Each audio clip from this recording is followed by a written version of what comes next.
वळूया पुढल्या महत्त्वाच्या बातमीकडे। विशाळगड हिंसाचार प्रकरणाचा सूत्रधार कोण असा सवाल आता सत्ताधारी आणि विरोधक करू लागलेत।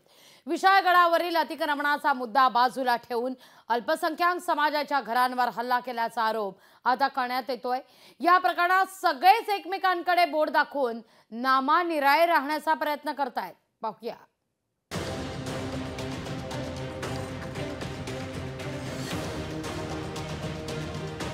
विशाळगड हिंसाचाराप्रकरणी आता आरोप प्रत्यारोपांच्या फैरी झडू लागल्यात। विशाळगड अतिक्रमणाविरोधात आंदोलन असताना पायथ्याच्या मुसलमान वाडीतल्या अल्पसंख्याकांच्या घरावर हल्ला करण्यात आला। हा हल्ला एका कटाचा भाग असल्याचा आरोप करण्यात आलाय।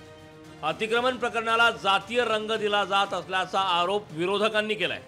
त्या गजापूर गावामध्ये जे नुकसान झालंय ते इतरही धर्माची लोक होती आणि विशाळगडच्या वर जे अतिक्रमण होतं ते सर्वांचं होतं, केवळ एका धर्माचं नव्हतं। पण त्याला रंग देण्याचा जो प्रकार चाललाय राज्यामध्ये तो अत्यंत निंदनीय आहे असं मी मानतो।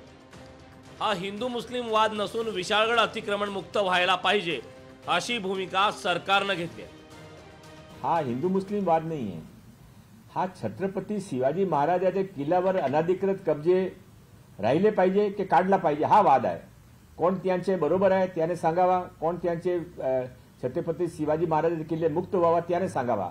आम्ही छत्रपती शिवाजी महाराजांचे किल्ले मुक्त व्हावा त्यांचे बरोबर आहे। या प्रकरणी दोषी असणाऱ्यांना सोडणार नसल्याचं पालकमंत्री हसन मुश्रीफांनी सांगितलंय। प्रशासन योग्य ती खबरदारी घेतली आहे।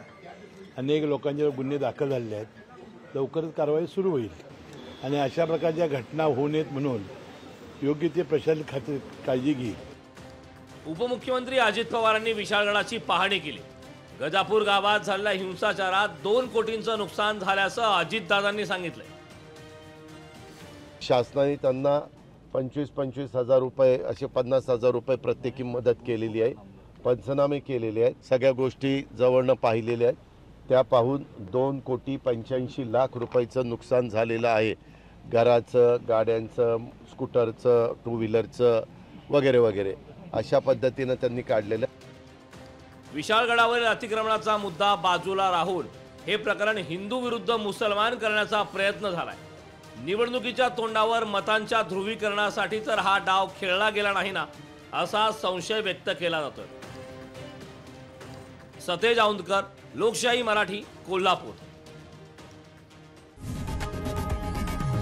लोकशाही मराठी ऐका, पहा, जागरूक रहा।